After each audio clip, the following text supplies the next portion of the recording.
Dans un restaurant chic, une voix faible trancha le silence comme une lame invisible. Un bébé affamé, une demande inattendue et un cœur meurtri prêt à s'ouvrir. À cet instant, quelque chose d'impossible a commencé à fleurir entre deux inconnus. Ce qui n'était que de la compassion est devenu rédemption, famille et amour véritable. Avant de découvrir ce récit émouvant, n'oublie pas de liker, partager et t'abonner pour d'autres histoires qui touchent l'âme. Castou, sous la lueur douce des chandelles scintillantes, dans le restaurant le plus exclusif de Paris, Étienne Moreau contemplait son assiette de saumon grillé sans y toucher. À 52 ans, le magnate de l'immobilier s'était habitué au dîner solitaire, aux réunions d'affaires qui s'étiraient jusqu'à l'aube, et au silence assourdissant de son penthouse dans le 16e arrondissement. Veuf depuis 10 ans, depuis qu'il avait perdu Marine dans un accident qui le hantait encore, Étienne avait érigé des murs autour de son cœur, des murs aussi hauts que les gratte-ciel que sa société construisait à travers la ville. Ce mardi de juillet, alors que la pluie fine tambourinait contre les fenêtres du restaurant, quelque chose le dérangeait plus que d'habitude. Peut-être était-ce la date, le 25 juillet, l'anniversaire de Marine, ou peut-être était-ce simplement la fatigue d'une vie devenue trop mécanique. Il regarda la Rolex à son poignet. 22h15. Une nuit de plus, qu'il passerait éveillé à naviguer entre tableaux Excel et projets architecturaux. C'est alors qu'elle apparut. Une jeune femme d'à peine 25 ans s'approcha de la table d'un pas hésitant. Ses cheveux châtains étaient humides de pluie, et elle tenait dans ses bras un bébé de quelques mois, emmitouflé dans une couverture qui avait connu des jours meilleurs. Ses yeux verts brillaient d'un mélange de détermination et de désespoir, silencieux. « Excusez-moi, monsieur, dit-elle, la voix tremblante mais ferme. Je sais que cela peut paraître étrange, mais pourriez-vous me donner les restes de votre assiette ?» Étienne leva les yeux, surpris. En 10 ans à fréquenter ce restaurant, jamais il n'avait été témoin d'une telle scène. Les agents de sécurité de l'établissement se déplacèrent déjà discrètement vers la table, mais il leva la main leur signalant de s'arrêter. « Je ne demande pas d'argent, » poursuivit-elle, comme si elle lisait dans ses pensées. « Juste la nourriture, s'il vous plaît. » Il y avait quelque chose dans cette voix, dans ses yeux, qui transperça toutes les défenses qu'Étienne avait construites au fil des ans. Ce n'était pas la supplication désespérée de quelqu'un qui avait perdu sa dignité. C'était la demande ferme d'une mère qui ferait n'importe quoi pour nourrir son enfant. « Asseyez-vous, » dit-il en écartant la chaise à côté de lui. La jeune femme hésita un moment, regardant nerveusement les autres clients du restaurant, qui commençaient à lancer des regards curieux et réprobateurs. Le bébé dans ses bras commença à geindre doucement. « Je ne peux pas. Je ne suis pas habillé convenablement pour un endroit comme celui-ci. » Étienne observa ses vêtements. Jambes délavées, simple chemisier en coton et baskets usées. Puis il regarda sa propre tenue, costume italien à 3000 €, chaussures en cuir véritable, cravate en soie. Pendant un instant, il se sentit ridicule. « Baliverne, » dit-il en se levant et en tirant la chaise. « Asseyez-vous, je vous prie. » Elle s'installa avec précaution, ajustant le bébé sur ses genoux. Étienne fit signe au serveur, qui s'approcha avec la déférence habituelle. « Apportez le menu complet, » ordonna-t-il, « et préparez le meilleur repas pour enfants que vous ayez. »« Non, monsieur, je ne peux pas accepter, » protesta la jeune femme. « Je voulais juste... »« Comment vous appelez-vous » interrompit Étienne, sa voix plus douce. « Claire. Claire Saunier. Et lui » demanda-t-il, désignant le bébé. « Gabriel. Il a 6 mois. » Étienne sentit une pression dans sa poitrine. 6 mois. L'âge qu'aurait eu son enfant si Marine n'avait pas perdu le bébé dans l'accident. Il écarta cette pensée sombre et se concentra sur la mère et l'enfant devant lui. « Eh bien, Claire, je m'appelle Étienne, et j'insiste pour que vous dîniez avec nous ce soir. » Le serveur apporta le menu, et Étienne remarqua comment les yeux de Claire s'écarquillèrent en voyant les prix. Elle feuilleta les pages avec précaution, comme si elle avait peur d'abîmer le papier. « Vous pouvez commander ce que vous voulez, » dit-il gentiment. « Peut-être juste une soupe. Et s'ils ont du lait pour Gabriel ?» Étienne soupira. Il y avait quelque chose de profondément touchant dans la façon dont elle essayait de conserver sa dignité, même dans l'adversité. Il décida de prendre la décision pour elle. Apporter le risotto aux crevettes, le saumon grillé, la salade de roquette et la purée de pommes de terre spéciale pour enfants, dit-il au serveur, et un biberon de lait tiède. Pendant qu'ils attendirent la nourriture, Étienne observa Claire interagir avec le bébé. Elle murmurait des mots tendres, embrassait son front et faisait de petits bruits qui le faisaient sourire. Il était impossible de ne pas remarquer l'amour inconditionnel qui irradiait de chaque geste.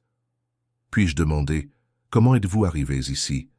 Claire baissa les yeux, gênée. « C'est une longue histoire. J'ai tout mon temps. » Elle hésita, puis commença à parler à voix basse. « Je vivais à Lyon avec ma mère. Quand j'ai découvert que j'étais enceinte, elle m'a mise à la porte. Elle a dit que j'avais déshonoré la famille. » Étienne sentit la colère monter dans sa poitrine, mais il garda une expression neutre. « Le père de Gabriel? Il a disparu quand il a appris ma grossesse. Je suis venu à Paris en pensant qu'il serait plus facile de trouver du travail, mais sans diplôme universitaire, sans référence. » Elle haussa les épaules. « J'ai dépensé mes dernières économies pour du lait et des couches aujourd'hui. Nous n'avions rien mangé depuis hier matin. La nourriture arriva, et Étienne observa, fasciné, comment Claire nourrissait d'abord Gabriel avec le biberon, fredonnant doucement une berceuse, avant même de toucher à son propre repas. Quand elle commença enfin à manger, elle le fit avec une élégance naturelle qui contrastait avec sa situation précaire. « Où habitez-vous » Claire mâcha lentement avant de répondre. « Nous avons une vieille voiture. J'ai réussi à l'acheter pour 500 € dans une casse. Elle ne roule pas très bien, mais elle nous protège de la pluie. » La simplicité de la réponse frappa Étienne comme un coup de poing dans l'estomac. Une mère et son bébé vivant dans une voiture, luttant pour survivre dans une ville hostile. Il avait passé toute sa vie entouré de luxe, se plaignant de problèmes qui lui paraissaient maintenant insignifiants. « Claire, » dit-il, choisissant, « ces mots avec soin, j'aimerais vous aider. » Elle arrêta de manger et le regarda avec méfiance. « Pourquoi » C'était une question légitime. Étienne essaya de trouver une réponse qui ait du sens, tant pour elle que pour lui-même.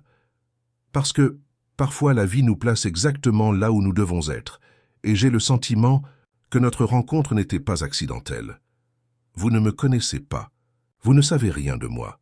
Je sais que vous êtes une mère dévouée. Je sais que vous avez de la dignité et du courage. Je sais que vous faites tout ce que vous pouvez pour votre fils. » Étienne se pencha en avant. « Et je sais reconnaître. Tu es une bonne personne quand j'en vois une. » Claire baissa à nouveau les yeux, luttant contre les larmes qui menacèrent de déborder.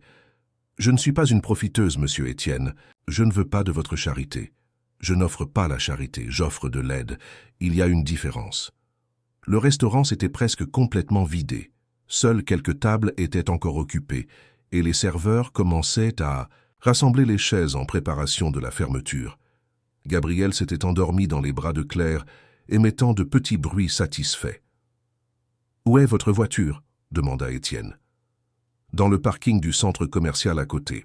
Le gardien me laisse y rester pendant la nuit, à condition que je parte tôt le matin. » Étienne fit signe au serveur et demanda l'addition. En attendant, il observa Claire bercer Gabriel avec des mouvements soigneux et pleins d'amour.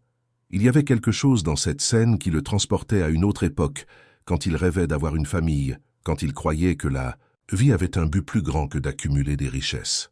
« Je vais vous accompagner jusqu'à votre voiture, » dit-il, quand ils eurent fini de manger. « Ce n'est pas nécessaire, monsieur Étienne. Vous avez déjà fait beaucoup trop pour nous ce soir. J'insiste. » Le chemin jusqu'au parking se fit en silence. La pluie s'était arrêtée, mais l'air était encore humide et froid. Étienne offrit son manteau à Claire, mais elle refusa, poliment. Quand ils arrivèrent à la voiture, une Clio bleue de plus de 15 ans avec la peinture écaillée et les vitres embuées, Étienne sentit son cœur se serrer. « C'est ici que vous vivez ?» Claire ouvrit la portière arrière, révélant un matelas improvisé fait de couvertures pliées, quelques vêtements dans des sacs en plastique et des biberons propres rangés dans une boîte en carton. « C'est temporaire, » dit-elle en couchant Gabriel avec précaution sur le matelas, « jusqu'à ce que je trouve un emploi et économise assez pour louer une chambre. » Étienne observa comment elle organisait l'espace avec efficacité, transformant la banquette arrière d'une vieille voiture en une pouponnière confortable. Il y avait quelque chose de profondément touchant dans cette détermination silencieuse. « Claire, j'ai une proposition à vous faire. » Elle se retourna, alerte. « Un travail pour moi dans l'une de mes entreprises. Je peux arranger quelque chose dans le secteur administratif. Rien de trop compliqué. En échange, je peux aider avec un logement temporaire jusqu'à ce que vous vous stabilisiez. » Pourquoi feriez-vous cela pour une étrangère? Étienne regarda Gabriel, qui dormait paisiblement, inconscient des défis qui l'entouraient. Il pensa à Marine, à tous les rêves qu'ils avaient partagés et qui s'étaient évanouis lors d'une nuit pluvieuse 10 ans plus tôt. Il pensa à la vie vide qu'il avait construite depuis, pleine de succès professionnels mais dépourvue de tout véritable sens. Parce que peut-être n'êtes-vous pas les seuls à avoir besoin d'aide ce soir. Claire étudia son visage pendant un long moment, cherchant des signes de fausseté ou de mauvaises intentions. Apparemment satisfaite de ce qu'elle vit, elle acquiesça lentement. « J'accepte de travailler, mais pour le logement, j'ai besoin d'y réfléchir. » Bien sûr. Étienne sortit une carte de sa poche et écrivit son numéro personnel au verso. « Appelez-moi demain. Nous pourrons discuter davantage des détails. » Claire prit la carte avec précaution, comme si c'était quelque chose de précieux. « Merci, monsieur Étienne, pour tout. Je ne sais pas comment vous remercier. » « Vous n'avez pas à me remercier. Prenez juste bien soin de vous deux. » Étienne s'éloigna, mais avant d'atteindre sa propre voiture, il se retourna une dernière fois. À travers la vitre arrière embuée, il pouvait voir la silhouette de Claire arrangeant les couvertures, se préparant pour une autre nuit inconfortable. Quelque chose en lui se retourna, un mélange de compassion et d'une émotion qu'il n'arrivait pas à identifier complètement. En rentrant chez lui, Étienne ne pouvait pas chasser de son esprit l'image de Gabriel dormant paisiblement dans les bras de sa mère, ou la façon dont les yeux de Claire brillaient quand elle parlait de son fils. Cela faisait des années qu'il ne s'était pas senti aussi vivant. Cela faisait des années qu'il n'avait pas eu l'impression que ses actions pouvaient vraiment compter pour quelqu'un. En arrivant au penthouse, au lieu d'aller directement dans son bureau comme il le faisait toujours, Étienne se servit un whisky et s'installa dans le fauteuil devant la fenêtre qui donnait sur la ville. Là-bas, en dessous, des millions de personnes vivaient leur vie, affrontaient leurs défis, aimaient, perdaient, recommençaient. Pendant 10 ans, il s'était isolé de toute cette humanité, se concentrant uniquement sur les chiffres, les contrats et les profits. Mais ce soir, quelque chose avait changé. Une jeune mère et son bébé avaient croisé son chemin, et Étienne avait l'impression de se réveiller d'un long sommeil. Peut-être était-il trop tard pour récupérer tout ce qu'il avait perdu avec Marine, mais peut-être n'était-il pas trop tard pour trouver un nouveau but, une nouvelle façon de vivre qui ne consisterait pas seulement à survivre. Il prit le téléphone et appela son assistant personnel. « Robert, c'est moi. J'ai besoin que tu prépares un contrat de travail pour demain matin et cherches des appartements à louer dans le quartier de Montmartre. Quelque chose de simple mais sûr, avec 2 chambres. Bien sûr, monsieur Moreau. Puis-je demander pour qui ?» Étienne regarda une fois de plus la ville en contrebas, pensant à 2 personnes qui, en ce moment, dormaient inconfortablement dans une vieille voiture, mais qui avaient réveillé en lui quelque chose qu'il pensait être mort à jamais. Pour une famille qui mérite une seconde chance. Le son strident du réveil résonna dans le penthouse à 6 heures du matin, mais Étienne était déjà réveillé depuis 1 heure, observant le lever du soleil à travers les fenêtres panoramiques. Pour la première fois depuis des années, il n'avait dormi que 3 heures et ne se sentait pas fatigué. Au contraire, une étrange énergie le consumait, comme si quelque chose d'important était sur le point de se produire. Il prit une douche rapidement et, au lieu du costume sombre habituel, choisit une chemise bleu clair et un pantalon en coton, quelque chose de plus accessible, moins intimidant. Pendant qu'il prenait son café, il n'arrêtait pas de penser à Claire et Gabriel. Avaient-ils bien passé la nuit? Le bébé avait-il eu froid? Claire avait-elle réussi à dormir? À 7h30, le téléphone sonna. C'était Robert, son assistant. « Bonjour, monsieur Moreau. J'ai préparé les documents que vous avez demandés et j'ai trouvé 3 appartements à Montmartre, tous meublés dans des immeubles avec une bonne sécurité. » Parfait. Organisez des visites pour aujourd'hui même. Et Robert, soyez discret à ce sujet, s'il vous plaît. Bien sûr, monsieur. Puis-je demander quand la personne commencera à travailler? Étienne hésita. Il n'avait même pas discuté correctement avec Claire au sujet de l'emploi. Tout s'était passé si rapidement la veille au soir. Je dois d'abord confirmer quelques détails. Je vous tiendrai informé. Il raccrocha et regarda la carte de visite qu'il avait donnée à Claire. Valait-il mieux attendre qu'elle appelle, ou devait-il la chercher? La sensation d'urgence était étrange, comme si chaque minute qui passait était une opportunité perdue. Pendant ce temps, à 15 kilomètres de là, Claire se réveillait avec Gabriel qui pleurait. Le bébé avait passé une nuit agitée, se réveillant plusieurs fois à cause du froid. Elle le prit dans ses bras et vérifia sa couche, puis prépara un biberon avec l'eau minérale qu'elle avait obtenue dans une station-service. La matinée était froide et humide. Dans la voiture, leurs haleines formaient une fine couche de vapeur sur les vitres. Claire regarda la carte d'Étienne dans la faible lumière qui entrait par le pare-brise. Était-ce réel? Un homme riche offrant un emploi et de l'aide à une parfaite inconnue. Elle avait appris à se méfier de la bonté gratuite. Au cours des 6 mois écoulés depuis la naissance de Gabriel, elle avait rencontré beaucoup plus de personnes disposées à juger qu'à aider. Mais il y avait quelque chose dans les yeux d'Étienne, une tristesse profonde qu'elle reconnaissait comme la sienne, qui la faisait croire en sa sincérité. Gabriel termina son biberon et lui sourit, ce sourire édenté qui faisait fondre son cœur chaque jour. Pour lui, elle serait capable de tout. Pour lui, cela valait peut-être la peine de risquer de faire confiance une fois de plus. Elle prit son téléphone prépayé et composa le numéro sur la carte. Étienne répondit à la première sonnerie. « Allô, monsieur Étienne? C'est Claire. Claire, bonjour. Comment avez-vous passé la nuit ?» La préoccupation sincère dans sa voix la surprit. « Bien, merci, monsieur. À propos d'hier soir, étiez-vous sérieux au sujet de l'emploi ?»« Tout à fait sérieux. J'ai même déjà préparé quelques documents. Pouvons-nous nous rencontrer pour en discuter davantage ?» Claire regarda, ses vêtements froissés, Gabriel qui avait besoin d'un bain, la voiture qui était sa seule protection contre le monde. « Je n'ai pas moyen de me préparer convenablement pour une réunion. Ne vous inquiétez pas pour ça, et si nous nous rencontrions dans un lieu neutre? Je connais une très bonne boulangerie à Montmartre, ambiance informelle, familiale. » 1. Heures plus tard, Claire poussait la poussette pour bébé emprunté à une voisine du parking vers la boulangerie. Elle avait réussi à donner un bain rapide à Gabriel en utilisant l'eau d'un robinet public et à changer ses vêtements pour d'autres légèrement moins froissés. Étienne était déjà là, assis à une table dans le coin, avec une pile de papier devant lui. Il se leva dès qu'il la vit, et Claire remarqua comment certaines personnes regardèrent curieusement la scène. Un homme manifestement prospère, accueillant une jeune mère avec un bébé. « Claire, je suis content que vous soyez venue. » Il l'embrassa poliment sur la joue et caressa la tête de Gabriel. « Comment va-t-il aujourd'hui ?»« Mieux. Il a dormi un peu plus après le lever du soleil. » Étienne tira une chaise pour elle et l'aida à positionner la poussette. Il commanda un café au lait et un pain au sucre pour Claire et un jus d'orange. « Alors, au sujet du travail, commença-t-il en organisant les papiers, j'ai une entreprise de construction et une société d'immobilier. J'ai besoin de quelqu'un pour organiser des documents, faire de l'accueil téléphonique de base, ce genre de choses. Rien de trop compliqué, mais qui exige de la fiabilité et de l'attention aux détails. » Claire écoutait attentivement, berçant Gabriel qui commençait à s'agiter. « Je n'ai pas d'expérience de bureau, monsieur Étienne.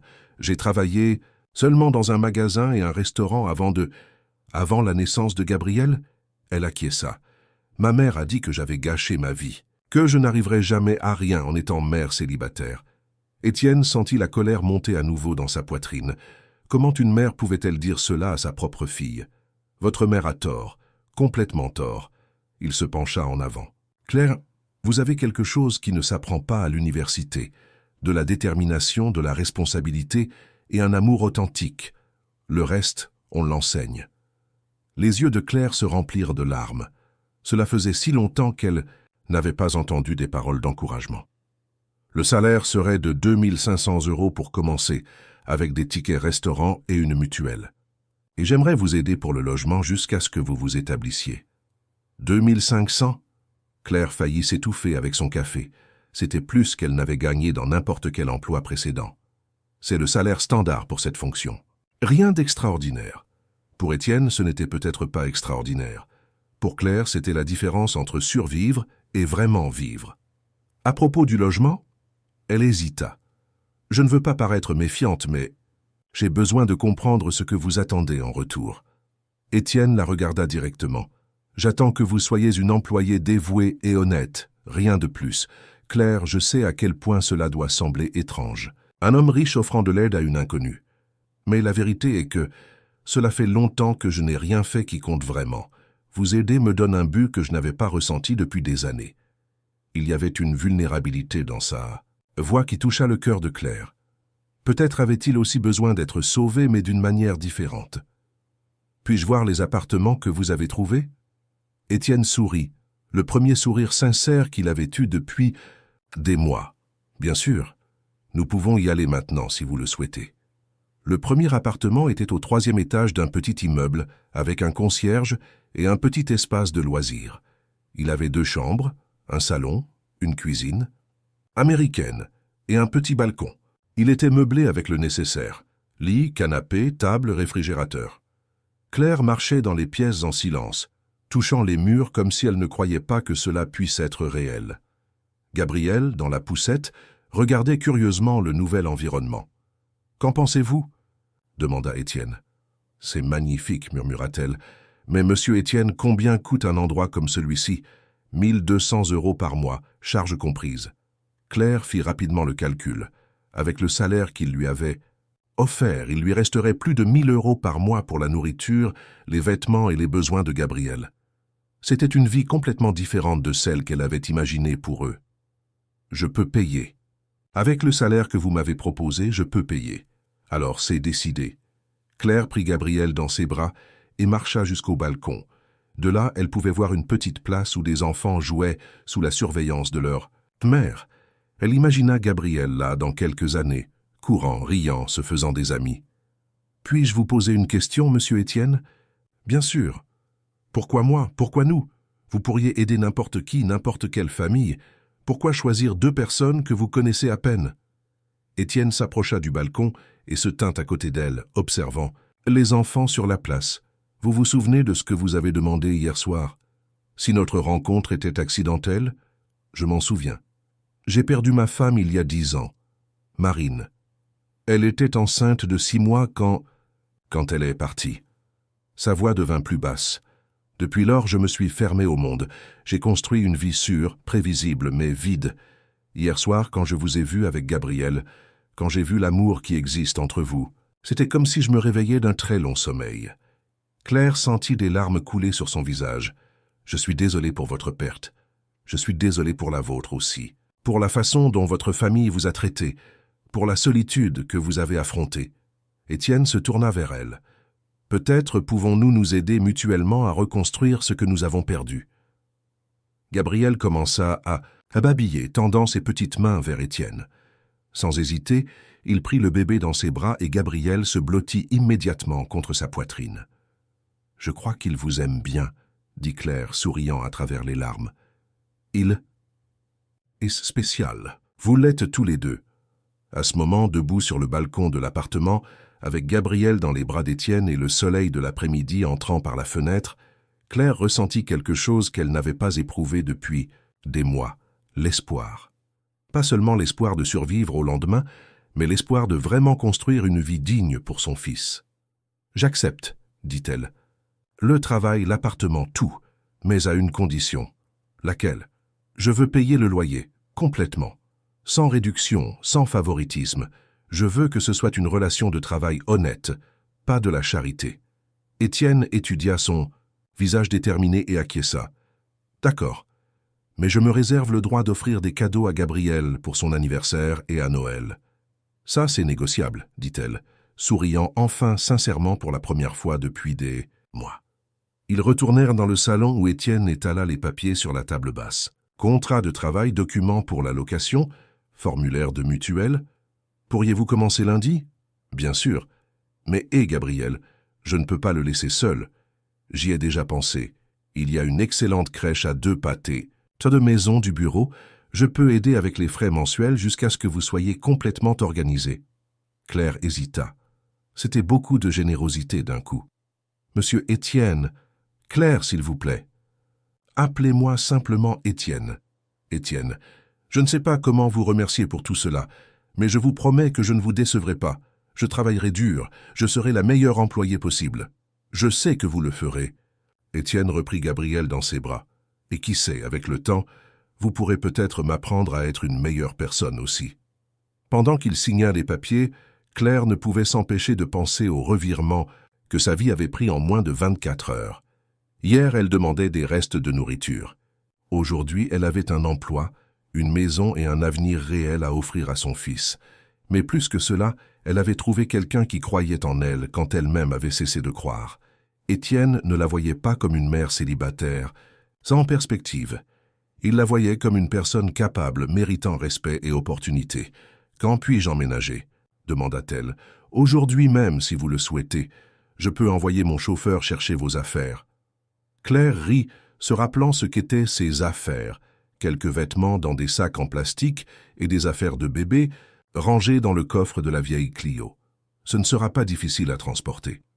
2 heures plus tard, Étienne observait Claire organiser l'appartement avec une efficacité impressionnante. Elle avait transformé la plus petite chambre en une pouponnière confortable pour Gabriel et avait déjà des plans pour de petites améliorations qui rendraient l'espace encore plus accueillant. « Je dois partir maintenant, dit-il. Mais n'importe quoi, n'importe quelle question, appelez-moi. Vous avez mon numéro. Étienne, merci pour tout. Je sais que ce n'est pas normal, que des personnes comme vous ne font généralement pas cela pour des personnes comme moi. Mais je promets que je vais honorer votre confiance. » Étienne s'arrêta à la porte et se tourna vers elle. Claire tenait Gabriel qui jouait avec ses cheveux et pour la première fois, elle semblait détendue, en paix. Claire, les gens, comme moi, passent leur vie entière à chercher quelque chose qui donne un sens à leur réalisation. Les gens comme vous me rappellent quel est ce sens. Après son départ, Claire s'assit sur le nouveau canapé avec Gabriel sur ses genoux et regarda autour de l'appartement. Pour la première fois depuis des mois, ils avaient un vrai foyer. Pour la première fois depuis qu'elle avait découvert sa grossesse, elle se sentait capable de rêver de l'avenir. Mais tandis qu'elle berçait Gabriel pour l'endormir dans sa nouvelle chambre, une petite voix au fond de son esprit lui murmurait des paroles de prudence. Était-ce trop beau pour être vrai? Y avait-il autre chose derrière la générosité d'Étienne? Elle écarta les pensées négatives. Pour aujourd'hui, il suffisait d'être reconnaissante pour la première nuit depuis des mois qu'il passerait, au chaud, en sécurité et avec de l'espoir dans le cœur. Le lundi arriva avec un mélange de nervosité et d'anticipation pour Claire. Elle s'était réveillée à 5 heures du matin, bien avant que ce soit nécessaire, préparant tout méticuleusement pour son premier jour de travail. Gabriel était radieux dans sa nouvelle tenue, une salopette bleue qu'elle avait achetée le dimanche avec une partie de l'argent qu'Étienne lui avait avancé. La crèche Petit Rêve était exactement comme Étienne l'avait décrite, propre, organisée et avec des professionnels attentionnés. Claire a longuement discuté avec la coordinatrice, Madame Françoise, une dame de 60 ans, aux yeux gentils et fortes, de 3 décennies d'expérience dans la garde d'enfants. « Vous pouvez être tranquille, ma chère, » dit Françoise, en prenant Gabriel dans ses bras. « Il va s'adapter très vite. Les enfants de cet âge sont très résilients. » Gabriel, comme pour prouver le point de la coordinatrice, lui sourit immédiatement et commença à jouer avec le collier coloré qu'elle portait. Claire sentit son cœur se serrer à cette première séparation, mais elle savait que c'était nécessaire. « N'importe quoi, n'importe quel problème, vous m'appelez, d'accord ? » « Bien sûr, maman, mais vous verrez que ce ne sera pas nécessaire. » Le bureau de Moreau Immobilier se trouvait dans un élégant immeuble de bureau à la Défense. Claire se présenta à la réception à 8 heures précises, vêtue d'un ensemble tailleur simple qu'elle avait acheté le samedi, son premier achat. De vêtements depuis plus d'1 an. « Claire Saunier ?» demanda la réceptionniste, une jeune femme blonde à l'apparence impeccable. « Monsieur Étienne vous attend. » En suivant les couloirs, Claire observa les murs décorés de photos des projets de l'entreprise, élégants immeubles résidentiels, imposants complexes commerciaux, maisons de luxe. C'était un monde complètement différent de celui qu'elle connaissait. Étienne l'accueillit dans une salle de réunion, accompagné d'une femme d'âge moyen habillée formellement. « Claire, voici Hélène, notre directrice des ressources humaines.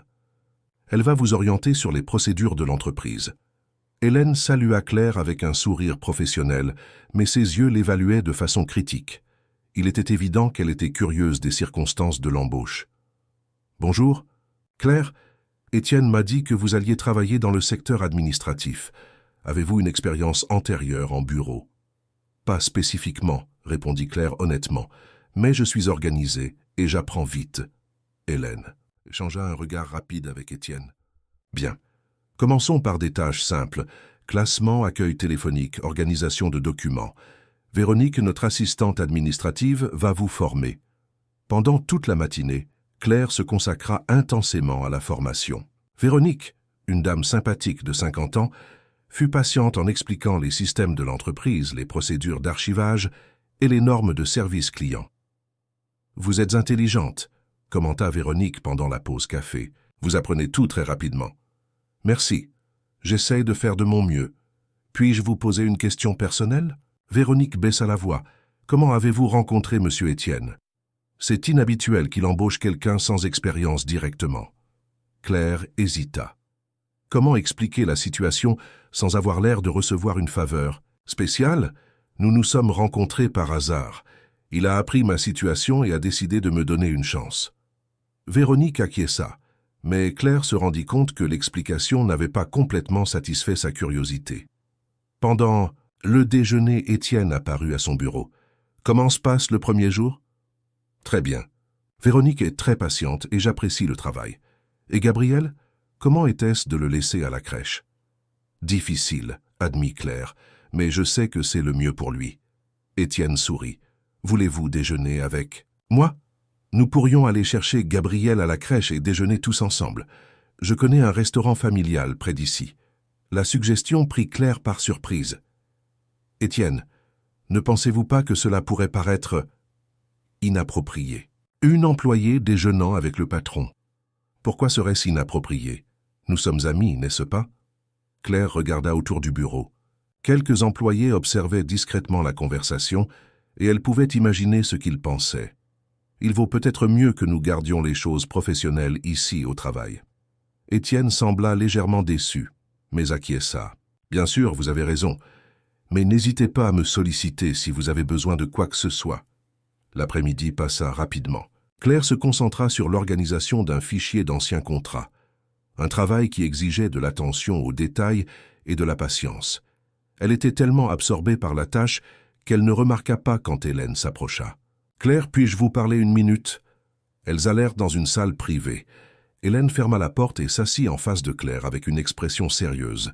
« Je dois être direct avec vous. Étienne est un homme bon, mais parfois, sa générosité peut être mal interprétée. Je ne comprends pas. Vous êtes une belle jeune femme, mère célibataire en situation vulnérable. Étienne est un homme riche et solitaire. Les gens peuvent faire des suppositions incorrectes sur la nature de votre relation. » Claire sentit son visage s'échauffer. « Il n'y a rien d'inapproprié entre nous, si c'est ce que vous insinuez. Je vous crois, mais tout le monde ne vous croira pas. Mon conseil est, maintenez une distance personnelle avec lui. Faites bien votre travail, soyez professionnel, mais ne donnez pas matière au ragot. Puis-je demander pourquoi vous me dites cela ?» Hélène soupira. « Parce qu'Étienne est comme un frère pour moi. Je travaille avec lui depuis 15 ans. J'ai vu comment il a souffert quand il a perdu Marine, comment il s'est fermé au monde. Récemment, il a semblé plus vivant, et j'ai peur que vous en soyez la raison. Et c'est mauvais? Ça peut l'être si vous n'êtes pas sur la même longueur d'onde concernant ce que vous voulez de cette relation. Étienne pourrait voir en vous et votre fils une façon de combler le vide que Marine a laissé. Vous pourriez voir en lui une sécurité que vous n'avez jamais eue.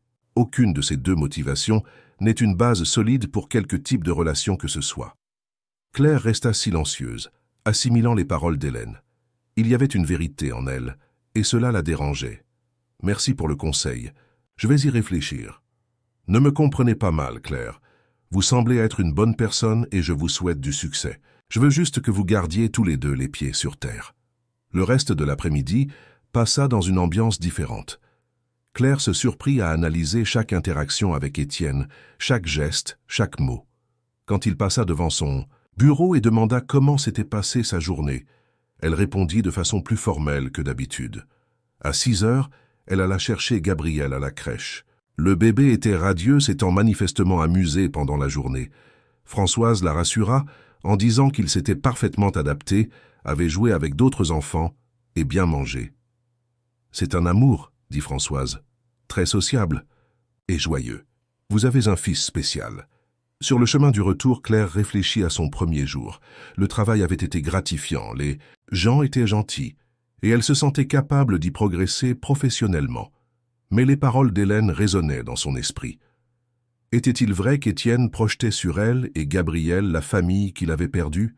Et elle, s'attachait-elle à lui davantage pour la sécurité qu'il représentait que pour qui il était vraiment? Dans l'appartement, tout en préparant un dîner simple, pâtes à la sauce tomate et salade, Claire essaya d'organiser ses sentiments. Elle ne pouvait nier qu'elle ressentait une immense gratitude envers Étienne. Plus que cela, elle se sentait à l'aise en sa présence d'une manière qu'elle n'avait pas expérimentée depuis longtemps. Mais la gratitude pouvait-elle être confondue avec l'affection? La sécurité pouvait-elle être confondue avec l'amour? Gabriel, jouant sur le tapis du salon avec ses nouveaux jouets, babillait joyeusement. Au moins lui était clairement heureux des changements dans leur vie. Le téléphone sonna, interrompant ses pensées. « Allô? Claire, c'est Étienne. Comment s'est passé votre premier jour? Très bien, merci de demander. Vous semblez distante. Quelque chose s'est-il passé? Claire hésita. Étienne, puis-je vous poser une question? Bien sûr. Pourquoi faites-vous vraiment tout cela pour moi et pour Gabriel? Il y eut un silence de l'autre côté de la ligne, pendant un moment. Nous en avons déjà parlé. Vous et Gabriel m'avez donné un but que je n'avais pas eu depuis des années. Mais n'essayez-vous pas de remplacer Marine et l'enfant que vous avez perdu à travers nous? Le silence fut plus long cette fois. Claire, d'où vient cette question? Quelqu'un a suggéré que peut-être vos motivations n'étaient pas aussi simples qu'elles le paraissent. Quelqu'un? Qui? Est-ce important? La question reste valable. Étienne soupira profondément. Claire, je ne vais pas mentir en disant que vous n'avez pas éveillé en moi des sentiments qui étaient endormis depuis des années. Mais je n'essaie pas de remplacer qui que ce soit. Vous êtes uniques, spéciaux pour qui vous êtes, pas pour qui vous représentez. Vous en êtes sûr? J'en suis sûr, mais je peux comprendre votre inquiétude. Peut-être vaut-il mieux que nous maintenions une certaine distance professionnelle pendant que vous vous établissez. Je ne veux pas que vous vous sentiez sous pression ou mal à l'aise. C'est peut-être vraiment le mieux. D'accord. Mais Claire, je veux que vous sachiez que mon offre d'aide et d'amitié reste valable, indépendamment de quoi que ce soit. Après avoir raccroché, Claire resta à regarder le téléphone pendant un long moment. Une partie d'elle se sentait soulagée d'avoir établi des limites claires. Une autre partie avait l'impression d'avoir perdu quelque chose d'important. Gabriel rampa jusqu'à elle et se hissa pour se tenir debout, s'appuyant sur ses jambes. Ses yeux brillaient d'amour inconditionnel et de confiance absolue. « C'est juste nous deux à nouveau, mon amour », murmura-t-elle en le prenant dans ses bras, du moins pour l'instant. Mais tandis qu'elle berçait Gabriel pour l'endormir, chantant, la même berceuse qu'elle avait chantée dans la voiture cette première nuit, Claire ne pouvait ignorer la sensation que quelque chose avait changé. La conversation avec Étienne avait créé une distance qui n'existait pas auparavant, et elle n'était pas sûre que c'était vraiment ce qu'elle voulait. En fait, pour la première fois depuis des mois, elle avait commencé à imaginer comment ce serait d'avoir non seulement une sécurité financière, mais aussi une compagnie adulte, quelqu'un avec qui partager les joies et les défis d'élever Gabriel. Avait-elle commis une erreur en créant cette distance? Ou avait-elle fait ce qu'il fallait pour se protéger elle-même et son fils d'une possible désillusion? Seul le temps le dirait.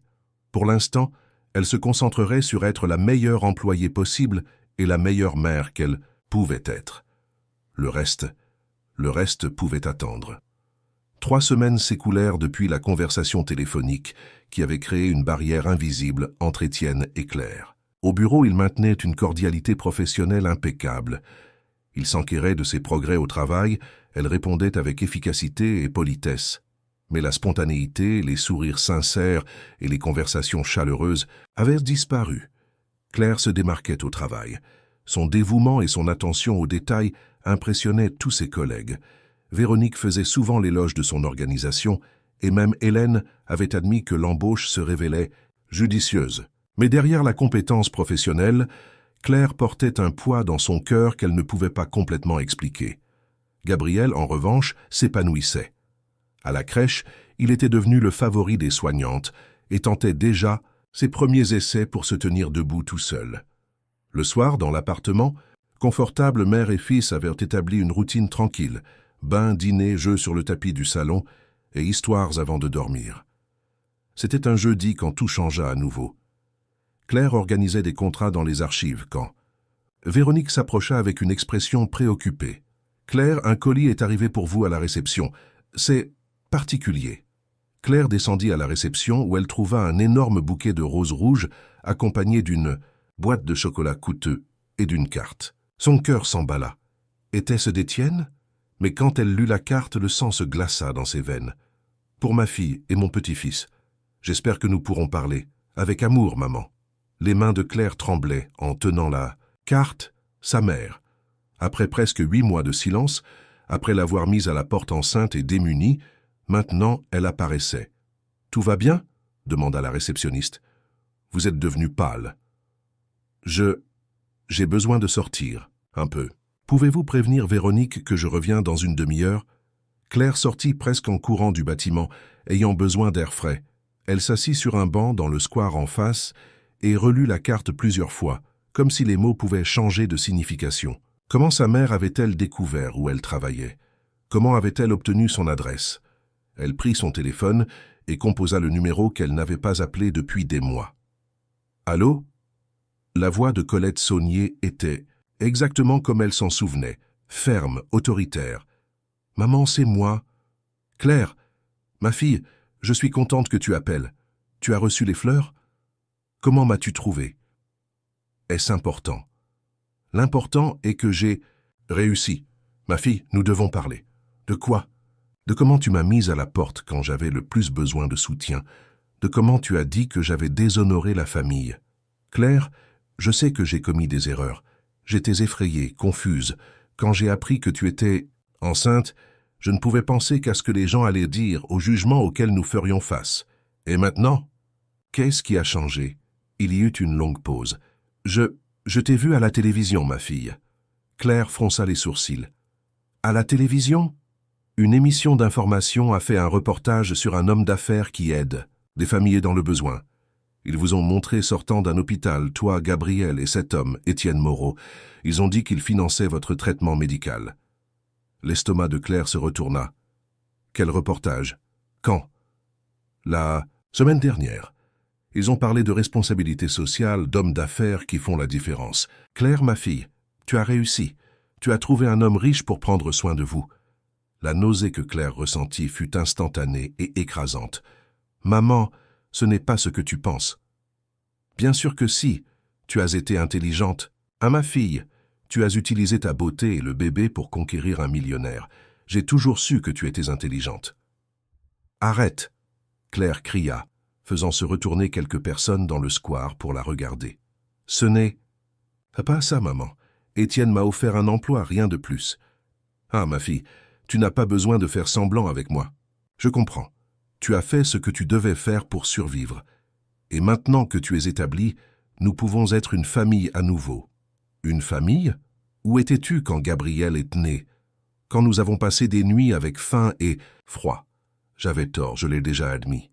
Mais maintenant je peux aider. Je peux venir à Paris, m'occuper de mon petit-fils pendant que tu travailles. Nous pourrions vivre ensemble à nouveau.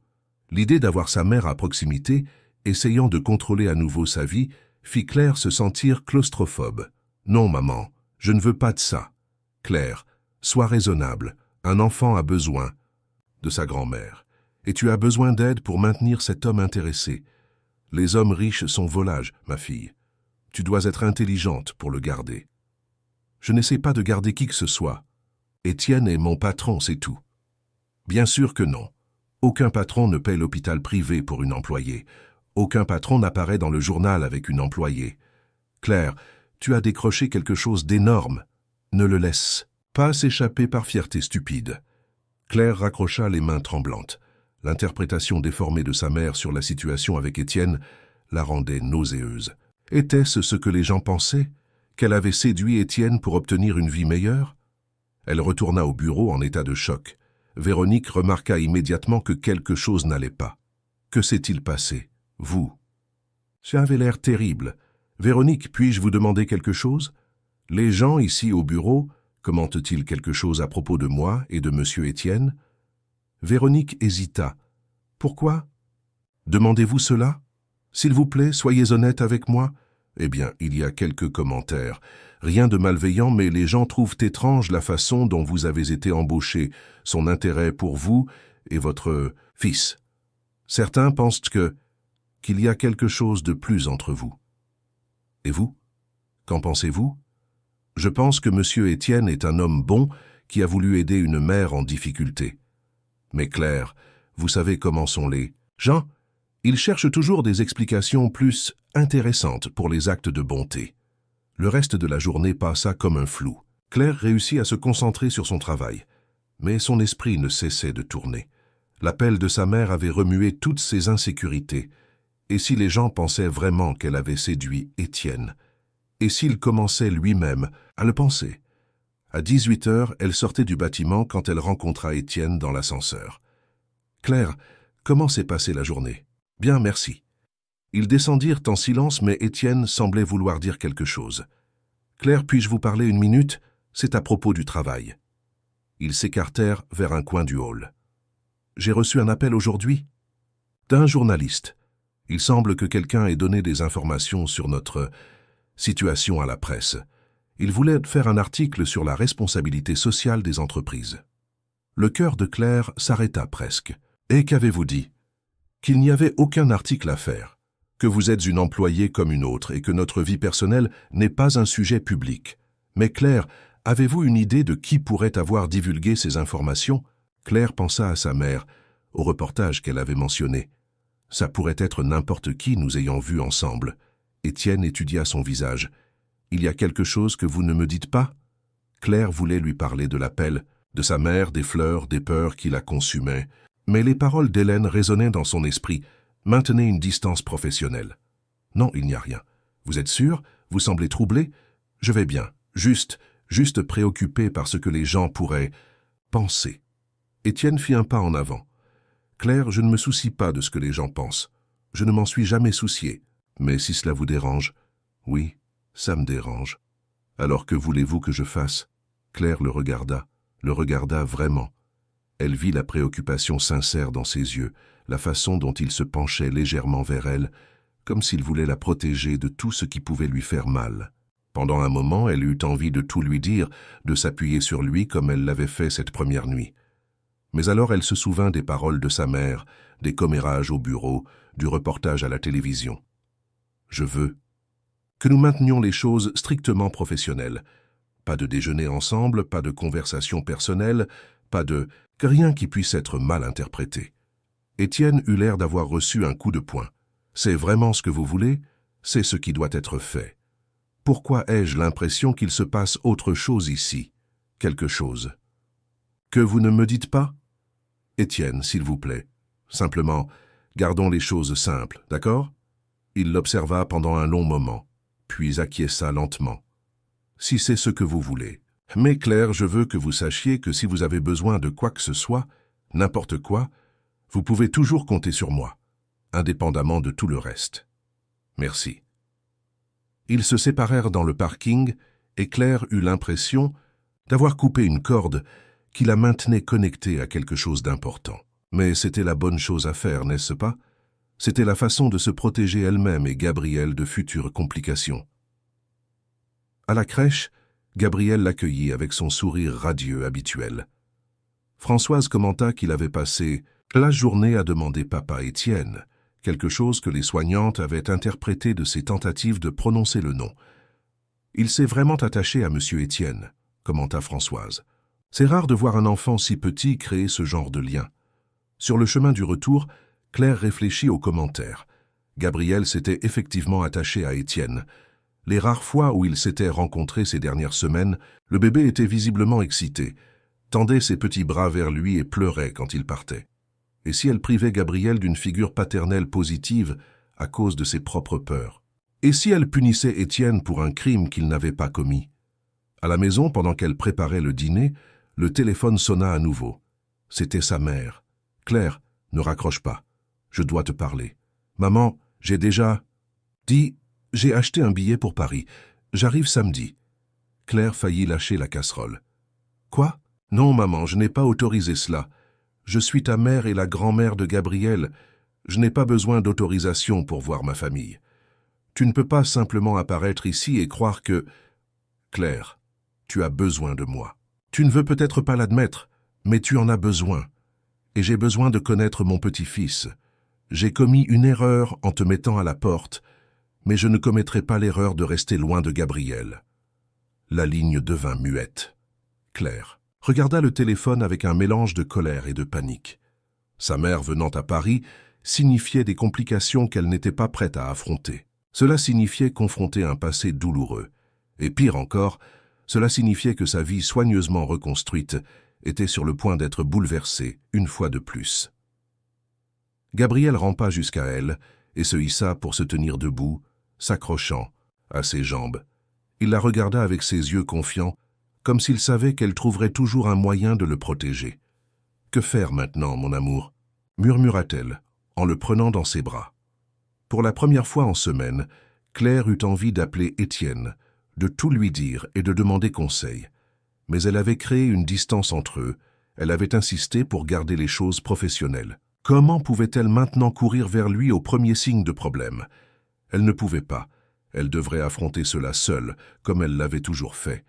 Mais tandis qu'elle berçait Gabriel pour l'endormir, une larme solitaire coula sur son visage.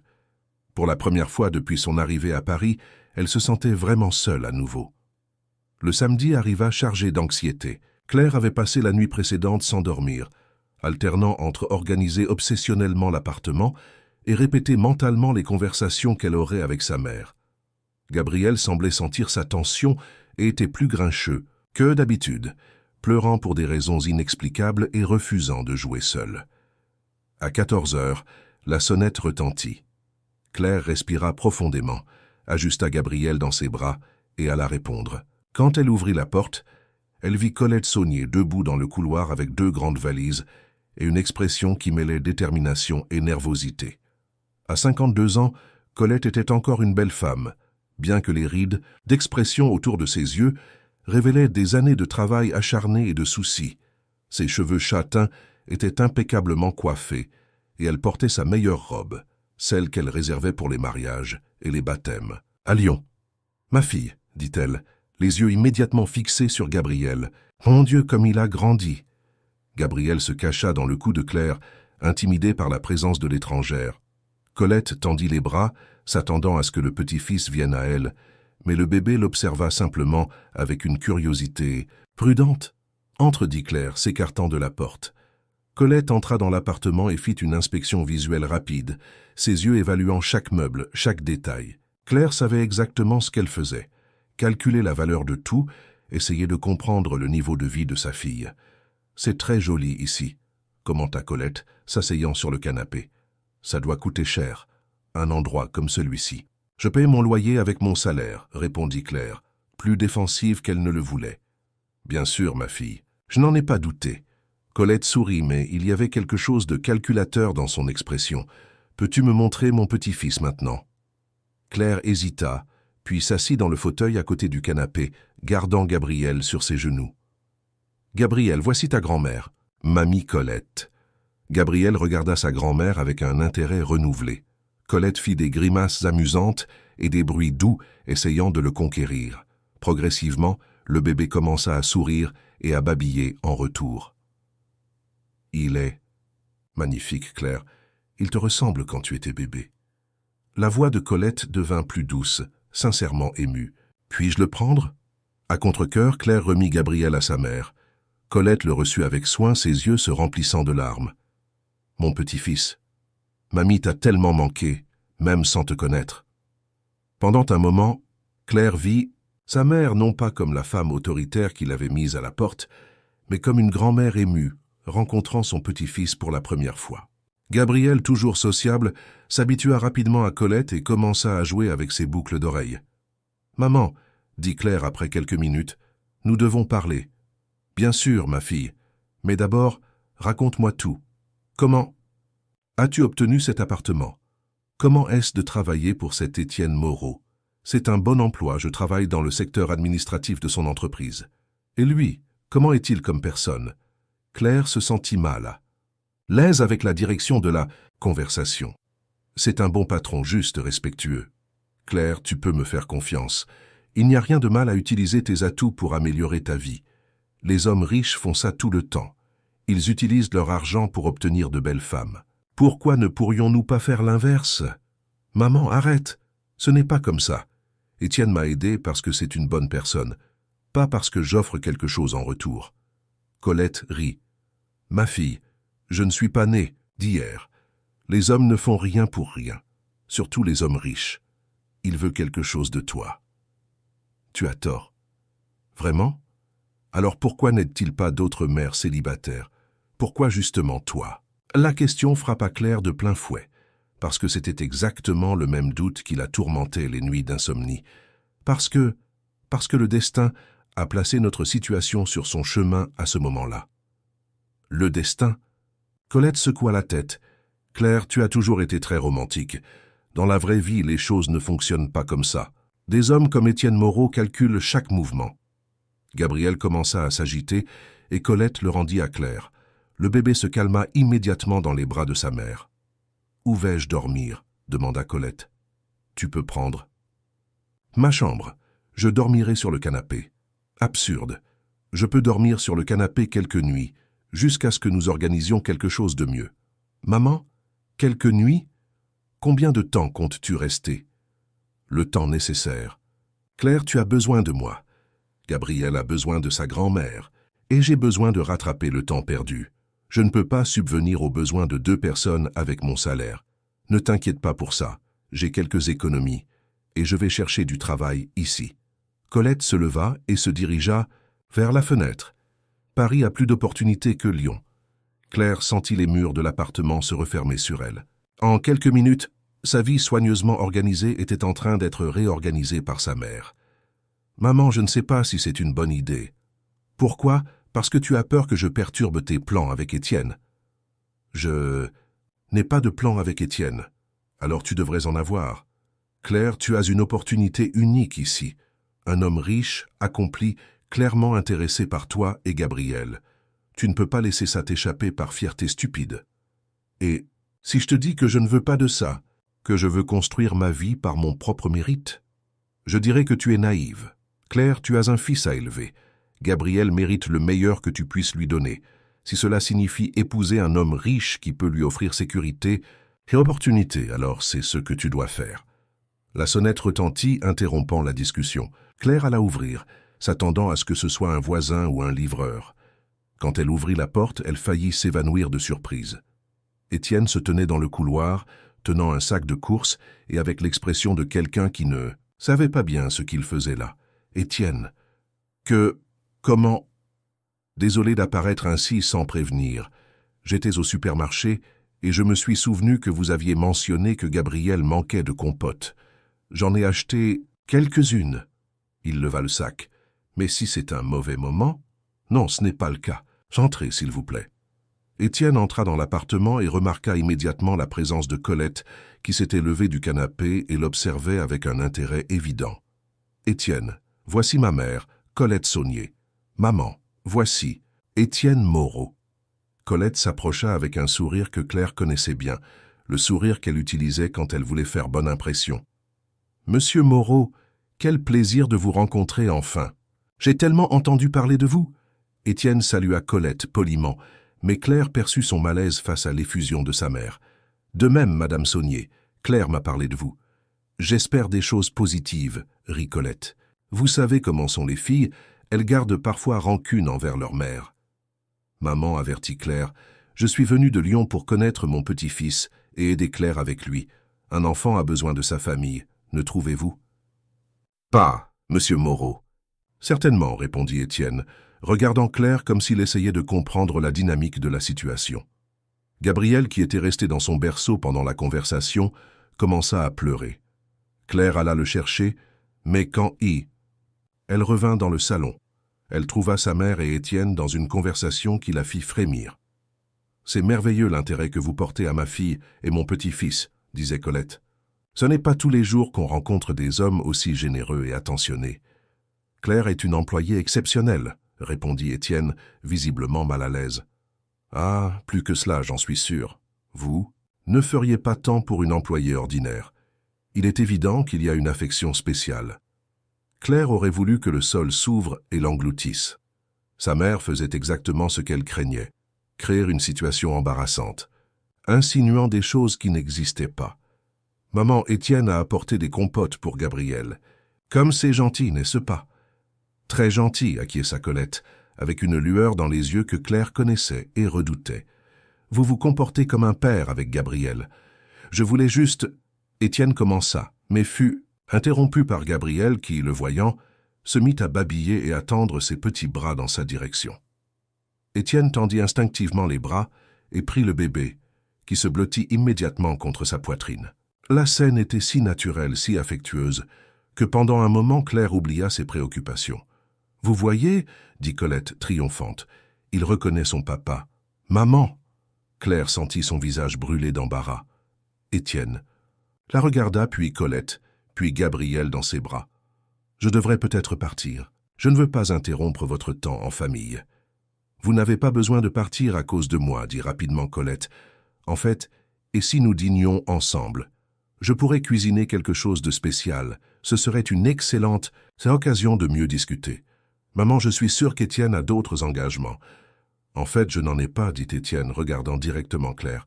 Mais je ne reste que si vous voulez que je reste. » Claire se retrouva face à un dilemme. Refuser semblerait impoli et confirmerait à sa mère qu'il y avait des problèmes entre eux. Accepter signifierait une soirée entière d'insinuations et de commentaires inappropriés de Colette. « Bien sûr, dit-elle finalement, ce sera agréable. » Le dîner fut exactement le cauchemar que Claire avait anticipé. Colette bombarda Étienne de questions sur sa vie personnelle, ses projets futurs et ses intentions envers Claire et Gabriel. Étienne, toujours poli, répondait de façon évasive, mais Claire pouvait voir son malaise croissant. « Vous ne vous êtes jamais remarié après avoir perdu votre femme ?» demanda Colette pendant le dessert. « Non, répondit simplement Étienne. Ça doit être solitaire. Un homme comme vous devrait avoir une famille, des enfants courant dans la maison, une épouse aimante. » « Maman, et si nous changions ?»« De sujet ?» interrompit Claire désespérée. « Pourquoi, ma fille? Nous discutons simplement. » Colette se tourna à nouveau vers Étienne. « Claire a toujours été très réservée sur les sentiments, mais je vois comment elle vous regarde. »« Maman !» Étienne posa sa fourchette sur la table. « Madame Saunier, avec tout le respect que je vous dois, je pense qu'il y a un malentendu ici. Ma relation avec Claire est professionnelle. Elle est... une employée précieuse, et Gabriel est un enfant adorable, rien de plus. « Bien sûr, dit Colette avec un sourire entendu, je comprends parfaitement. Parfois, il vaut mieux garder les choses discrètes au début. » Claire voulait disparaître. La situation était devenue insupportable. « Étienne, dit-elle en se levant, merci d'avoir dîné avec nous. Je sais que vous avez une journée chargée demain. » Étienne comprit l'allusion et se leva aussi. « Merci pour le dîner, madame. » Saunier, c'était éclairant. À la porte, il se tourna vers Claire. « Pouvons-nous parler lundi? Au bureau? » « Bien sûr. » Après le départ d'Étienne, Colette se tourna vers Claire, les yeux brillants de satisfaction. « Ma fille, cet homme est complètement amoureux de toi. Maman, tu viens de l'embarrasser mortellement. Il ne voudra probablement même pas me voir lundi. » Absurde. J'ai simplement accéléré un processus qui se déroulait déjà. Vous deux dansiez autour de vos sentiments depuis trop longtemps. Il n'y a pas de sentiments.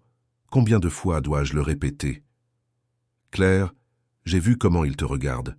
J'ai vu comment il prend Gabriel dans ses bras. Cet homme veut une famille, et vous êtes exactement ce dont il a besoin. Et si je ne veux pas de ça?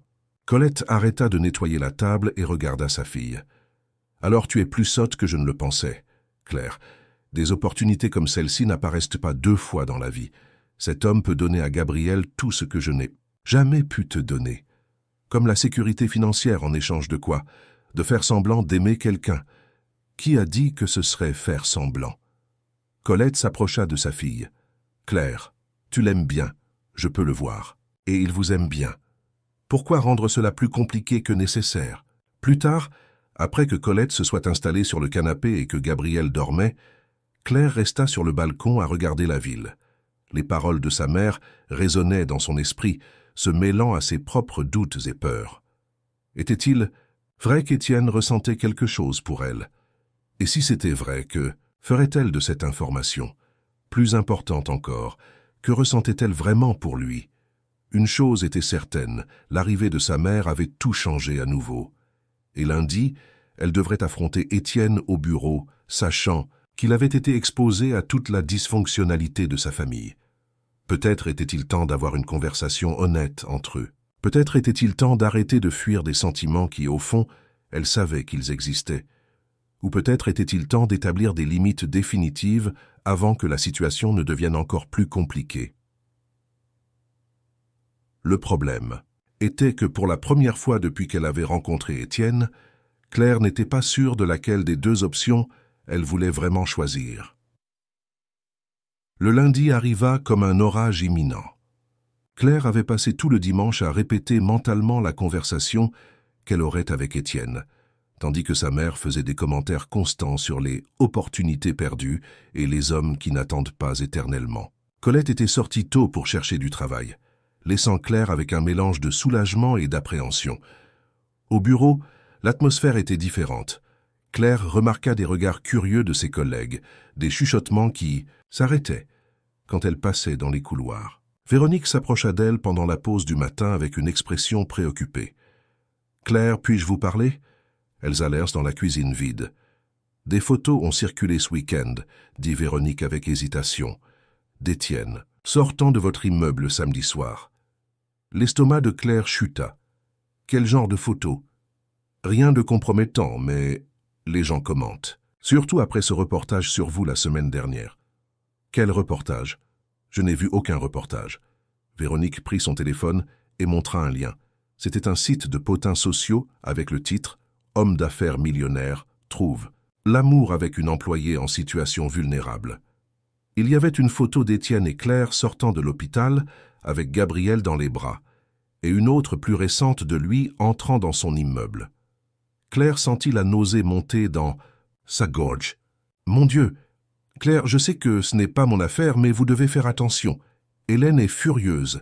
Elle pense que cela nuit à l'image de l'entreprise. » Avant que Claire ne puisse répondre, la voix d'Hélène résonna à la cuisine. « Claire Saunier, je dois vous parler, maintenant. » Dans le bureau d'Hélène, Claire trouva non seulement la directrice des RH, mais aussi Étienne. Il était assis avec une expression sombre, évitant son regard. « Asseyez-vous, dit sèchement Hélène. Nous avons un problème. » Hélène posa des impressions de plusieurs articles sur la table. Tous spéculaient sur la relation entre Étienne et Claire, certains allant jusqu'à suggérer qu'elle avait séduit le patron pour assurer son avenir. « Cela échappe à tout contrôle, » dit Hélène. « Des clients appellent pour poser des questions. Des concurrents utilisent cela pour remettre en question le sérieux de notre entreprise. Nous devons prendre des mesures. »« Quel genre de mesures ?» demanda Claire, sa voix presque un murmure. « Évidemment, nous devons clarifier qu'il n'y a aucune relation inappropriée entre vous, » répondit Hélène. « Et peut-être serait-il préférable que Claire soit transférée dans un autre service, ou même dans une autre entreprise du groupe. »« Non, » dit fermement Étienne, parlant pour la première fois depuis que Claire était entrée dans la pièce. « Claire est une employée exemplaire. Nous n'allons pas la punir pour des spéculations malveillantes de la presse. »« Étienne, sois raisonnable, » dit Hélène. « Cela nous nuit à tous. Les spéculations n'existent que parce qu'il y a un fond. De vérité en elles, » dit Étienne, regardant finalement Claire. « Et peut-être est-il temps d'arrêter de faire semblant du contraire. » Claire sentit le monde s'arrêter autour d'elle. Étienne, « Non, Claire, assez de fuir cela. » Il se leva et se tourna vers Hélène. « Tu as raison sur une chose. Ma relation avec Claire n'est pas seulement professionnelle. Elle ne l'a jamais été depuis le premier jour. » Hélène sembla sur le point d'avoir une crise cardiaque. « Étienne, tu ne peux pas être sérieux. »« Je suis tout à fait sérieux. » Étienne marcha jusqu'à la fenêtre. « Cela fait des mois que j'essaie de me convaincre que c'était juste de la gratitude, ou de la nostalgie, ou n'importe quoi d'autre. Mais la vérité est que je suis tombé amoureux d'elle et de Gabriel. » Le silence dans la pièce était assourdissant. Claire avait l'impression de ne pas pouvoir respirer.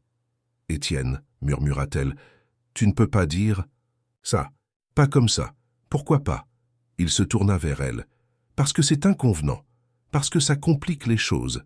Claire, penses-tu que je ne sais pas à quoi ça ressemble?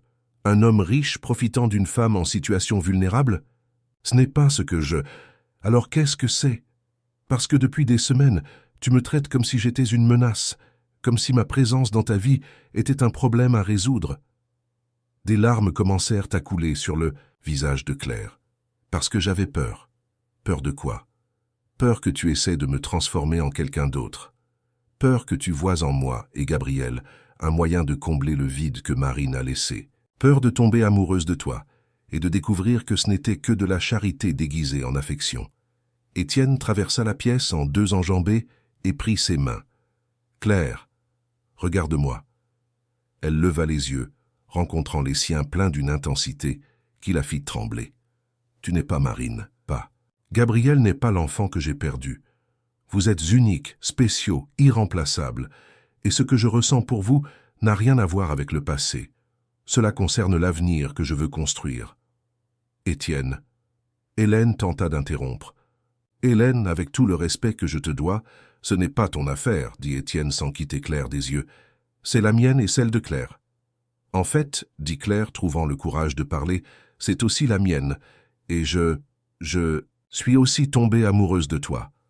La confession sortit comme un murmure, mais eut l'impact d'un cri. Étienne ferma les yeux un moment, comme s'il absorbait les mots. Alors pourquoi as-tu tant lutté contre ça? Parce que ma mère m'a fait voir comment les autres personnes interprètent notre situation, parce que j'ai peur qu'un jour, tu te réveilles et te rendes compte que tu peux avoir n'importe quelle femme au monde. Pourquoi resterais-tu avec une mère célibataire sans diplôme universitaire? Parce que tu es la seule personne qui m'a fait me sentir vivant à nouveau en 10 ans, dit Étienne, sa voix pleine d'émotion.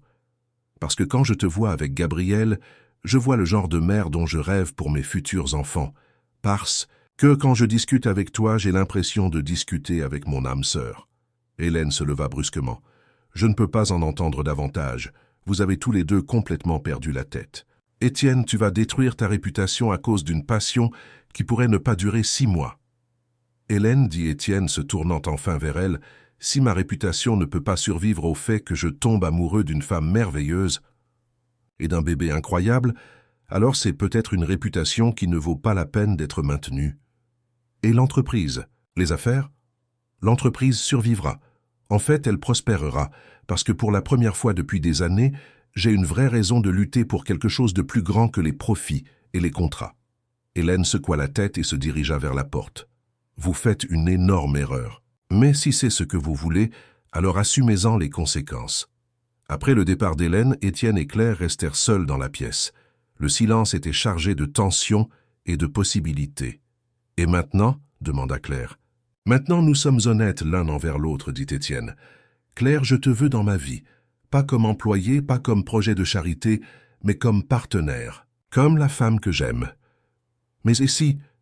Il n'y a pas de et si. » Étienne prit son visage entre ses mains. « Claire, je suis fatigué de vivre dans la peur. J'ai perdu 10 ans de ma vie à me cacher de la possibilité d'aimer à nouveau. Je ne veux pas perdre un jour de plus. Étienne, ma mère avait raison sur une chose. Les gens vont parler. Ils diront que je suis intéressé, que tu es manipulé. Laisse-les parler. Les seules opinions qui comptent sont la mienne, la tienne et, un jour, celle de Gabriel. » Claire sourit à travers les larmes. « Il a déjà une opinion. Chaque fois que tu apparais, il est radieux. Et toi, quelle est ton opinion ?» Claire regarda dans les yeux de l'homme qui avait changé sa vie de tant de façons. Elle y vit non pas de la pitié ou de la condescendance, mais un amour sincère et du respect. Elle vit un avenir qu'elle n'avait jamais osé rêver. « Mon opinion est que je t'aime, dit-elle, et j'ai peur, mais je veux essayer. » Étienne l'embrassa alors, doucement et tendrement, comme s'il scellait une promesse. Quand ils se séparèrent, tous deux souriaient. « Il y a encore beaucoup d'obstacles, dit Claire. Ma mère, les commérages, les différences sociales entre nous. Nous affronterons tout ensemble, dit Étienne. Mais d'abord, allons chercher Gabriel à la crèche, et disons-lui qu'officiellement nous formons une famille maintenant. Il ne comprendra pas. Il n'a pas besoin de comprendre. Il a juste besoin de sentir qu'il est aimé, et il le sent déjà. » Ils sortirent du bureau main dans la main, ignorant les regards curieux des employés. À la réception, ils rencontrèrent un homme bien habillé qui attendait. « Monsieur Moreau, je suis Rémi Durand, du journal Économie et Affaires. J'aimerais vous poser quelques questions sur votre vie personnelle et comment cela affecte vos affaires. » Étienne regarda Claire, puis le journaliste. « Bien sûr, mais ce ne sera pas une interview sur des scandales ou des spéculations. Ce sera sur l'amour, la famille et sur comment parfois les meilleures choses de la vie arrivent quand on s'y attend le moins. » Le journaliste parut surpris. « Alors vous confirmez qu'il y a une relation ? » « Je confirme que j'ai trouvé la femme de ma vie et que j'ai l'intention de passer le reste de mes jours à prouver qu'elle mérite tout l'amour du monde, » dit Étienne, serrant la main de Claire. « Et vous, madame ?» Le journaliste se tourna vers Claire. « Comment répondez-vous aux critiques selon lesquelles vous profitez de la situation ?» Claire respira profondément, trouva du courage dans la force de la main d'Étienne dans la sienne et répondit « Je réponds que l'amour véritable ne connaît ni classe sociale, ni situation financière, et que si quelqu'un profite, ici c'est moi, car j'ai gagné non seulement un homme merveilleux, mais aussi l'opportunité d'offrir à mon fils le père qu'il mérite. » Tandis qu'ils sortirent du bâtiment pour aller chercher Gabriel, Claire eut l'impression de marcher vers un avenir complètement nouveau. Il y avait encore beaucoup de défis à venir, des conversations difficiles avec sa mère, des ajustements pratiques à faire. Mais pour la première fois depuis la naissance de Gabriel, elle n'affrontait pas l'avenir seule. Elle avait un partenaire, un compagnon, quelqu'un qui l'aimait non pas malgré sa situation, mais pour qui elle était en tant que personne. Et cela, pensa-t-elle, tandis qu'Étienne lui souriait sur le siège passager, faisait toute la différence au monde. 6 mois après. La confession au bureau, la vie s'était transformée de manière que Claire n'aurait jamais imaginé possible. La controverse initiale dans la presse s'était dissipée quand d'autres histoires plus scandaleuses avaient fait la une, et la relation d'Étienne et Claire s'était consolidée de façon naturelle et authentique. Gabriel, maintenant âgé d'un Solzindare, et 2 mois, avait fait ses premiers pas dans le jardin de la maison qu'Étienne avait acheté spécialement pour eux. Une résidence chaleureuse dans une résidence familiale sécurisée, où le bébé pouvait jouer librement et en toute sécurité. Le premier mot clair de Gabriel à la fierté émue d'Étienne avait été « papa », dirigé directement vers lui pendant un petit déjeuner dominical. Colette, après 3 mois de résistance initiale au changement dans la vie de sa fille, avait finalement trouvé sa place dans la nouvelle dynamique familiale. Elle avait trouvé un emploi comme couturière dans une boutique de Saint-Germain et vivait dans un petit appartement confortable qu'Étienne l'avait aidé à louer. Peu à peu, elle avait appris à respecter les limites que Claire avait établies et avait développé une relation sincèrement affectueuse avec Gabriel, sans la pression de contrôler la vie de sa fille. C'était un jeudi de décembre, lorsqu'Étienne rentra plus tôt du travail, trouvant Claire dans le jardin observant Gabriel jouer avec ses nouveaux jouets. L'été approchait et l'après-midi était chaude et ensoleillée. « Tu rentres tôt aujourd'hui » commenta Claire, souriant, quand Étienne s'assit à côté d'elle sur l'herbe. « J'avais une surprise à préparer » dit-il, embrassant son front. En fait, plusieurs surprises. Gabriel rampa jusqu'à Étienne et se hissa pour se tenir debout, s'appuyant sur ses jambes. « Papa !» s'exclama-t-il avec joie. « Salut, mon champion !» dit Étienne, le prenant dans ses bras. « Papa a une nouvelle très importante pour toi et maman. » Claire fronça les sourcils, curieuse. « Quel genre de nouvelle ?» Étienne sourit mystérieusement. « D'abord, je dois raconter une histoire. Une histoire que j'aurais dû raconter il y a des mois, mais j'attendais le bon moment. » Il s'installa plus confortablement sur l'herbe, avec Gabriel sur ses genoux et Claire à ses côtés. « Tu te souviens de la nuit où nous nous sommes rencontrés, quand tu as demandé les restes? De mon assiette au restaurant? Comment pourrais-je l'oublier? » « Eh bien, il y a quelque chose à propos de cette nuit que tu ne sais pas. » Étienne respira profondément. « Je n'étais pas là par hasard. Je commémorais une date très triste pour moi. » Claire se tourna pour le regarder complètement. C'était le 10e anniversaire du départ de Marine. Chaque année, ce même jour, j'allais dans ce restaurant seul. Je mangeais son plat préféré et j'essayais de ressentir une connexion avec les souvenirs que nous avions. C'était mon rituel de deuil. Les yeux de Claire se remplirent de larmes. « Étienne. Mais cette nuit-là était différente. Pour la première fois en 10 ans, je n'arrivais pas à me concentrer sur les souvenirs du passé parce qu'une femme courageuse avec un bébé dans les bras me montrait ce que signifiait vraiment l'amour inconditionnel. Gabrielle jouait avec le bouton de la chemise d'Étienne, ignorant l'importance du moment. « Tu as tout changé, Claire. Pas seulement parce que tu m'as fait me sentir vivant à nouveau, mais parce que tu m'as appris qu'il est possible d'honorer le passé tout en embrassant l'avenir. Pourquoi me racontes-tu cela maintenant ?» Étienne sourit et sortit soigneusement une petite boîte en velours de sa poche. « Parce qu'aujourd'hui, cela fait exactement 1 an que nous nous sommes rencontrés, et parce que je veux que cette date cesse d'être associée à la perte et devienne celle où j'ai trouvé l'amour véritable. » Claire haleta en voyant la boîte. « Étienne, Claire Saunier, dit-il, s'agenouillant sur l'herbe avec Gabrielle toujours dans ses bras. « Veux-tu m'épouser? Veux-tu être ma femme et me laisser être officiellement le père de Gabrielle ?» La boîte s'ouvrit, révélant une bague élégante, mais pas ostentatoire. Exactement le type de bijou que Claire aurait choisi pour elle-même. Les larmes coulaient et maintenant librement sur le visage de Claire. « Tu es sûr que c'est ce que tu veux? Une vie ordinaire avec des pleurs de bébé au milieu de la nuit, des couches sales et des rires matinaux, des premiers pas, des histoires avant de dormir, et l'amour le plus pur que j'ai jamais connu ?» Étienne sourit. « Claire, je n'ai jamais été aussi sûr de quelque chose dans ma vie. » Gabrielle, percevant l'émotion autour de lui, commença à applaudir et à rire, comme s'il savait que quelque chose de merveilleux se produisait. « Oui, » murmura Claire. « Oui, je veux t'épouser. » Étienne glissa la bague à son doigt et l'embrassa profondément, avec Gabrielle entre eux, riant et essayant de participer à l'étreinte. « Mais il y a plus, » dit Étienne quand ils se séparèrent. « Tu te souviens que j'ai dit avoir plusieurs surprises. Quoi d'autre? J'ai parlé à un avocat concernant l'adoption. Si tu es d'accord, je veux adopter Gabrielle légalement. Je veux qu'il porte mon nom et que je sois officiellement reconnu comme son père. Claire. » Sanglota d'émotion. « Gabrielle Saunier-Moreau, corrigea Étienne. « Je veux honorer ton histoire aussi. » Gabrielle, comme s'il comprenait qu'ils parlèrent de lui, fit un grand sourire édenté et dit clairement « Papa, maman !» Ils rirent à travers les larmes, s'embrassant comme la famille qu'ils étaient devenus. « Il y a une dernière surprise, » dit Étienne. « Je ne sais pas si mon cœur peut en supporter davantage. » Étienne rit. « Celle-ci va te plaire. Madame Françoise, de la crèche, a appelé aujourd'hui. Elle prend sa retraite à la fin de l'année et veut savoir si tu aimerais prendre la coordination de la crèche. » Sérieusement? Les yeux de Claire s'illuminèrent. Elle a dit qu'elle n'avait jamais vu quelqu'un avec autant de talent. Un naturel pour s'occuper des enfants, et que Gabrielle serait une excellente publicité pour la qualité des soins offerts là-bas. « Mais je n'ai pas de formation en pédagogie. Tu l'auras.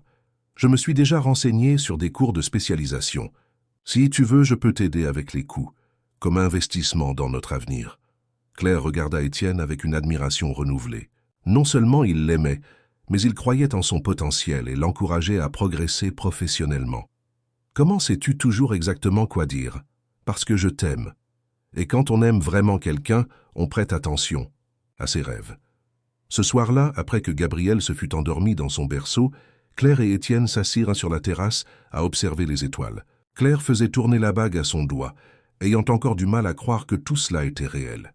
« Étienne, puis-je te confesser quelque chose? » « Bien sûr. Cette première nuit, quand tu m'as offert ton aide, une partie de moi pensait que c'était trop beau pour être vrai, qu'à un moment, tu te rendrais compte que tu avais commis une erreur. Et maintenant je réalise que nous étions tous les deux perdus, chacun à sa manière. Toi, noyé dans le deuil et l'isolement. Moi, luttant contre le désespoir et la solitude. Et d'une façon ou d'une autre, nous nous sommes trouvés exactement quand nous en avions le plus besoin. » Étienne prit sa main et embrassa la bague de fiançailles. « Tu sais ce qui est le plus incroyable. Gabrielle n'était même pas prévue quand nous nous sommes rencontrés. Mais aujourd'hui, je ne peux pas imaginer notre famille sans lui. C'est comme si tout avait conspiré pour nous réunir au bon moment. » « Tu crois au destin? »« Je crois en l'amour, » dit Étienne. « Et je crois que certaines personnes sont faites pour se rencontrer, peu importe à quel point le chemin semble improbable. » 3 mois plus tard, lors d'une cérémonie simple mais émouvante dans le jardin de leur maison, Étienne et Claire se marièrent devant des amis proches et la famille. Gabriel, vêtu d'un petit smoking, servit de porteur d'alliance dans les bras de Colette, qui pleurait de fierté pour sa fille. Véronique, Hélène, qui avait finalement accepté la relation, Madame Françoise et d'autres collègues de travail étaient présents, célébrant non seulement le mariage, mais la famille qui s'était formée de manière si inattendue. Pendant les vœux, Étienne regarda Claire et dit « Tu m'as appris que le courage n'est pas l'absence de peur, mais l'action malgré la peur. Tu m'as enseigné que la famille n'est pas seulement une question de sang, mais de choix. Et tu m'as montré que l'amour véritable n'a pas besoin d'être parfait pour être transformateur. » Claire, les larmes aux yeux, répondit « Tu m'as montré que nous méritons d'être aimés non pas malgré nos circonstances, mais pour qui nous sommes en tant que personnes. Tu m'as montré qu'il est possible de faire confiance à nouveau et que certains rêves sont encore plus beaux lorsqu'ils sont partagés. » Quand le maire les déclara mari et femme, Gabriel applaudit avec enthousiasme dans les bras de sa grand-mère, et tout le monde rit à travers les larmes. 2 ans plus tard, Étienne était dans le même jardin, regardant maintenant Gabriel, âgé de 3 ans, jouer avec sa petite sœur nouveau-née, Sophie. Claire, rayonnante et épanouie, gérait avec succès la crèche Petit Rêve et était devenue une référence en éducation de la petite enfance dans la région. Colette, qui avait épousé un veuf gentil qu'elle avait rencontré à l'église, rendait visite le dimanche et était la grand-mère gâteau que Gabriel et Sophie adoraient. « Tu arrives à y croire ?» demanda Claire, rejoignant Étienne sur la terrasse. « À quoi? À comment notre vie a changé? Il y a 3 ans, je demandais des restes de nourriture. Aujourd'hui, nous avons une belle famille, des emplois que nous aimons, un avenir brillant devant nous. » Étienne l'attira près de lui. « Arrives-tu à croire que tout a commencé parce que tu as été assez courageuse pour demander de l'aide, quand tu en avais le plus besoin, et toi assez généreux pour offrir non seulement de la nourriture, mais de l'espoir. » Gabriel courut vers eux, tenant un dessin qu'il avait fait à l'école. « Papa, maman, regardez, c'est notre famille. » Le dessin montrait 4 figures en bâton, 2 adultes et 2 enfants plus petits, tous se tenant la main sous un grand soleil jaune. « C'est magnifique, mon amour, » dit Claire, embrassant la tête du garçon. « Nous sommes tous heureux, » déclara Gabriel avec la sagesse simple d'un enfant. « Nous le sommes vraiment, » acquiesça Étienne, regardant sa famille avec une gratitude qui grandissait chaque jour. Ce soir-là, après que les enfants se furent endormis, Étienne et Claire s'assirent sur la terrasse comme ils le faisaient tous les soirs, observant les étoiles et parlant de leur journée. « Étienne, » dit Claire, « parfois je pense à ce qui serait arrivé si je n'avais pas eu le courage de m'approcher de ta table cette nuit-là. J'y pense aussi, et je suis certain que d'une façon ou d'une autre nous nous serions rencontrés. Les personnes qui sont faites l'une pour l'autre trouvent toujours un chemin. Tu crois vraiment cela? J'y crois. Je crois que l'amour véritable est plus fort que les circonstances. Je crois que lorsque nous sommes prêts à aimer et être aimés, l'univers conspire pour que cela se produise. » Claire sourit, se rappelant la jeune femme effrayée qu'elle avait été, vivant dans une voiture avec un bébé dans les bras. Aujourd'hui, elle était une femme épanouie, une épouse aimée et une mère confiante de 2 enfants merveilleux. « Tu sais quelle est la partie la plus incroyable de toute notre histoire, » dit-elle. « Laquelle? C'est que nous n'avons pas eu besoin de prétendre être d'autres personnes pour être aimés. Tu m'as aimé quand je n'avais rien à offrir, sauf de la détermination et un bébé. Et je t'ai aimé non pas pour ton argent, mais pour la bonté de ton cœur. Et c'est pourquoi notre histoire durera pour toujours, » dit Étienne, embrassant sa main, parce qu'elle a été construite sur la base la plus solide qui existe, l'amour véritable et le respect mutuel. Tandis que les étoiles brillaient au-dessus d'eux, Étienne et Claire savaient que leur voyage ne faisait que commencer. Il y aurait des défis à venir, comme dans tout mariage et toute famille, mais ils les affronteraient ensemble.